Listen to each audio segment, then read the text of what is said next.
Hello, thanks for checking out What's Up at Fun Factory Hobbies. This is for the week ending Saturday, the 30th of March, 2024. Happy Easter! Got some new stuff. We do that a lot. I think I mentioned it last week, but we got a fresh stock of the Tea Turtle plushie tote bag thingies. So yeah, there's a whole bunch of them. Right, we already talked about White Dwarf last week. New for Star Wars Legion, the Darth Vader Operative Expansion.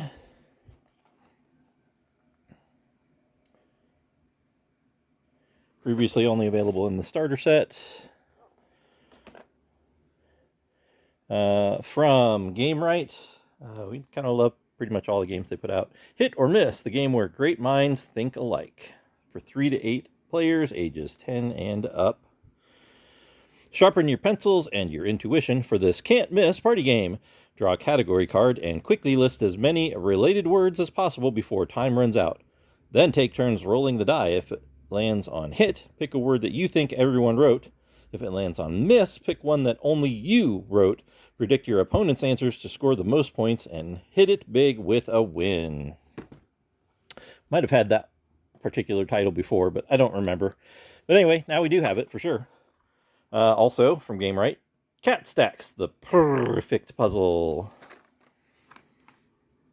Stack up the cats, select a challenge, and then arrange the cats on the card so they fit perfectly within the grid. The cats come in all shapes and sizes, so you'll have to figure out how they nestle together to solve each challenge. Paw your way through all 48 puzzles and consider yourself one clever cat. Choose a puzzle, collect or gather your pieces. Solve, nestle the cats together so that they fit perfectly within the grid. Because, it's a cat game, so we have to have it. Also, from Game Right, Butts on Things, the cheek-to-cheek card game. Get your rear in gear for this hilarious fast-playing card game with the cheekiest art around. Play cards to a grid and capture rows or columns when both ends show matching butts. Don't be bummed if you miss a match. There's always a chance to grab a buttload of cards in a mad dash race where anyone can come from behind. Oh gosh, this is so funny. Collect the most cards and win. No ifs, ands, or you get it.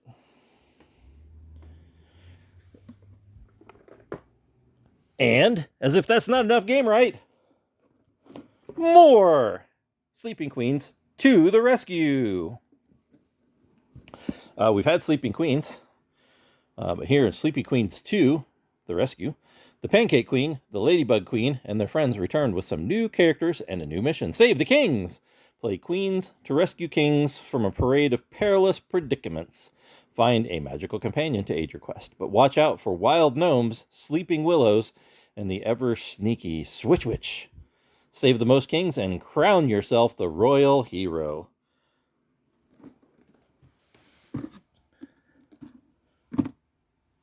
From the OP, or the OP, the Beatles Monopoly. 6 collectible tokens. The world's most legendary rock and roll band teaming up with the world's most popular board game to bring you the ultimate Beatles experience. Cool stuff. Excuse me.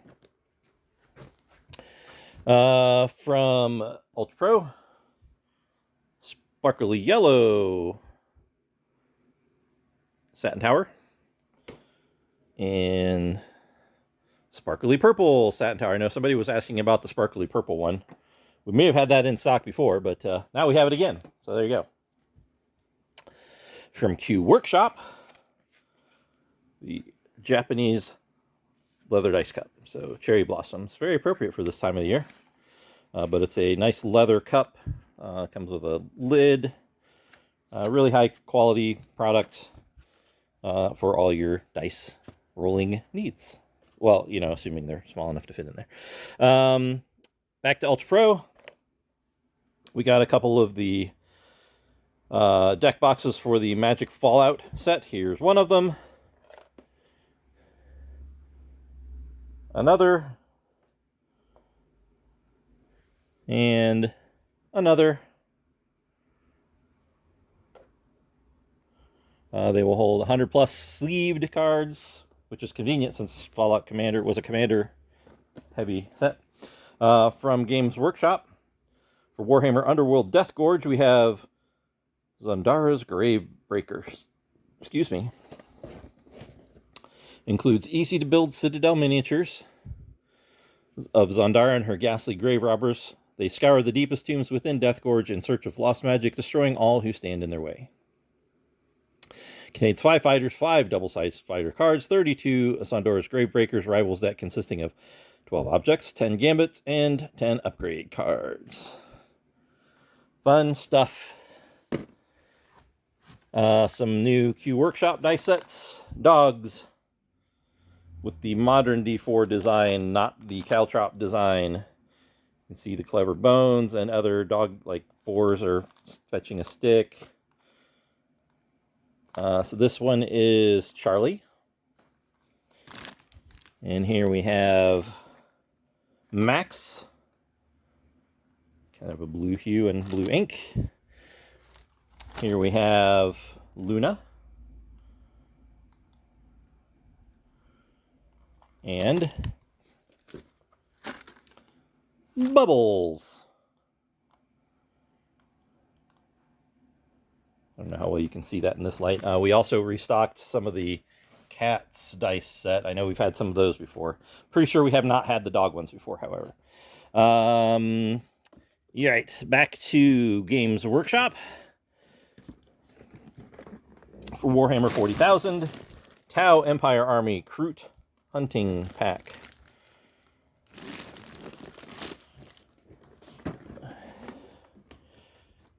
Kind of see them assembled and painted here, if I can get it without the glare. There we go.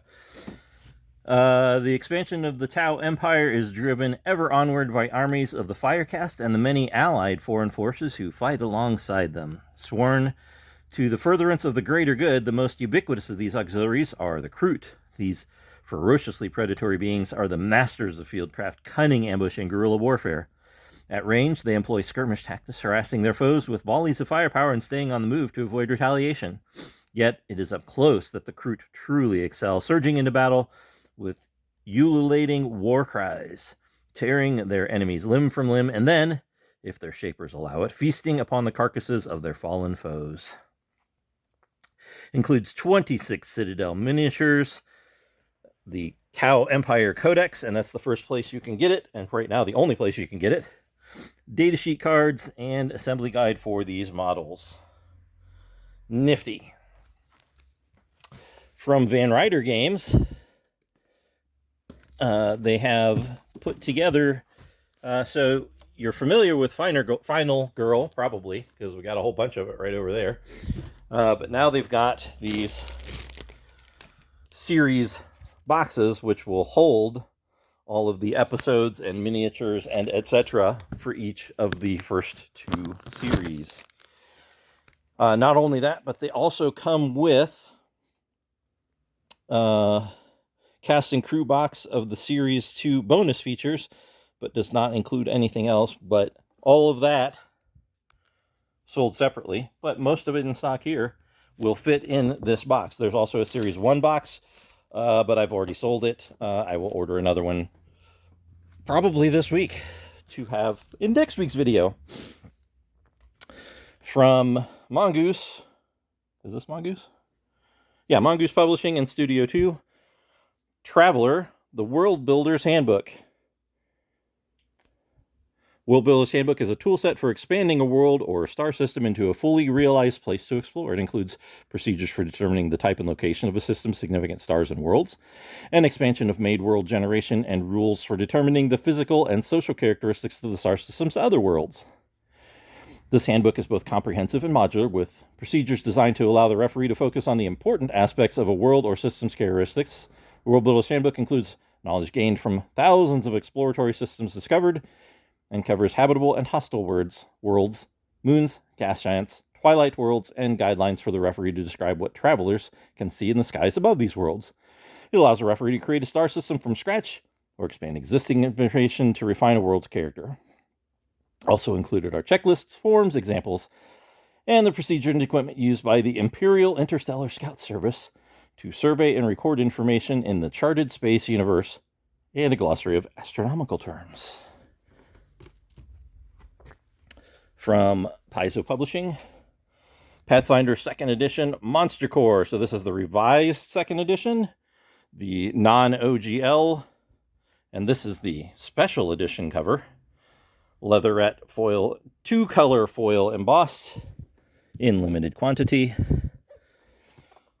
The regular cover. And the sketch edition cover, also in limited quantity. If you want it, come and get it soon because they're going to sell out quickly. And finally, new this week from Stonemaier Games, Wormspan, a Wingspan game. It is not compatible with Wingspan, but is inspired by the core mechanics of the game Wingspan. It's a more complex game with every aspect of gameplay freshly designed around the central theme of dragons. Nifty. I know Wingspan is a super popular game, and dragons are also super popular. Ergo, Wormspan should be aces. We got several copies of it, but again, if you want it, I would suggest grabbing it sooner than later before we sell out. Organized play coming up Friday, April 5th, Magic Casual Commander at 6 p.m. Saturday the 6th, Pokemon League at 2 p.m. Friday, April 12th, Magic the Gathering Outlaws of Thunder Junction pre-release at 6 p.m. Also at 6 p.m. on Saturday the 13th. On 11 a.m. on the 13th, our Pokemon April TCG League Challenge, and followed by the Pokemon Go April League Challenge at 1 p.m., not 2 p.m., as we have been doing it. Because, well, let's face it, the TCG League Challenge pretty much wraps up by 1, and that way maybe some more other people will stay for that. So again, at 11 a.m., Pokemon League Challenge. This is on Saturday, April 13th. At 1 p.m., Pokemon Go League Challenge. At 6 p.m., Thunder Junction pre-release. If you play in both of those Thunder Junction pre-releases, you will also get a special lapel pin. But you have to play in both of our, as in Fun Factory Hobbies, pre-release tournaments to qualify for that. Friday the 19th of April, Thunder Junction Draft in celebration of the official launch of it. Although we'll be able to sell it the entire week, starting Friday, April 5th, because Friday, April 12th, because we're an authorized pre-release and with WPN store. When it goes on sale worldwide in big boxes and etc., we'll be celebrating that. Bring a new player with you, new to Fun Factory Hobbies, not necessarily new to Magic. You can both get a cool extra promo for the open house. Saturday the 20th, Pokemon League at 2 p.m. Friday, April 26th, Thunder Junction Commander Party at 6 p.m. So this is Commander, which is what we often run on Friday nights, but with an extra Thunder Junction themed add-on to the pod. It's usually pretty fun. At least I've enjoyed them. There you go. Saturday the 27th, Pokemon League at 2 p.m. We'll probably also have on the 20th, we'll probably schedule a Battletech event at 6 p.m. On the 27th, we'll probably schedule a Warhammer 40k event. I didn't put those on the schedule yet.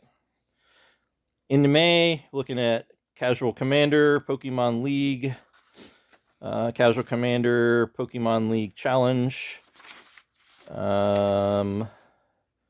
Battle for Baldur's Gate is going to be on the 17th of May, a Friday.